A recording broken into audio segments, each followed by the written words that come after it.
જિલ્લાના લીંબડી તાલુકામાં આવેલા દસના માતાજીના મંદિરથી લઈને મિલના ઝાપા સુધીનો રોડ બનાવવાની કામગીરી પાલિકા દ્વારા હાથ ધરવામાં આવી છે। તાલુકામાં નગરપાલિકા રોડ છેલ્લા ઘણા સમયથી બિસ્માર હાલતમાં હતા, ત્યારે આ રોડના કારણે લોકો પરેશાન બન્યા હતા। આ રોડ પરથી ITI કોલેજ, નગરપાલિકા સેવા સદન સહિતના અનેક વિસ્તારોમાં જવાનો રસ્તો છે, ત્યારે આ ભયંકર ખાડાવાળા રોડના કારણે વિદ્યાર્થીઓ સહિત લોકો મુશ્કેલીનો સામનો કરતા હતા। તંત્ર ચૂપ બેઠું હતું, ત્યારે તંત્રની આંખ ખુલતા તાલુકા નગરપાલિકા દ્વારા રોડ બનાવવાની કામગીરી હાથ ધરવામાં આવી હતી। આ રોડ બનતા પહેલા અલંગના નાળા પાસે પાણીની લાઈન તૂટી જતા હાલ આ રોડ બંધ કરવામાં આવ્યો છે। આ તૂટેલી પાણીની પાઇપલાઇન રિપેરિંગ કરવાની કામગીરી પાલિકા દ્વારા હાથ ધરવામાં આવી છે। ત્યારે ખાસ કરીને વાત કરવામાં આવે તો હાલ લોકચર્ચા એવી પણ વહી રહી છે કે આ રોડ ક્યારે અને કેટલા સમયમાં પૂર્ણ થશે, લોકોની સમસ્યાનું સમાધાન થશે અને આ પ્રશ્નનો ઉકેલ ક્યારે આવશે।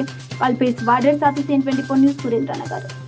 હવે જુઓ દેશ દુનિયાની તમામ ખબરો તમારી આંગળીના ટેરવે।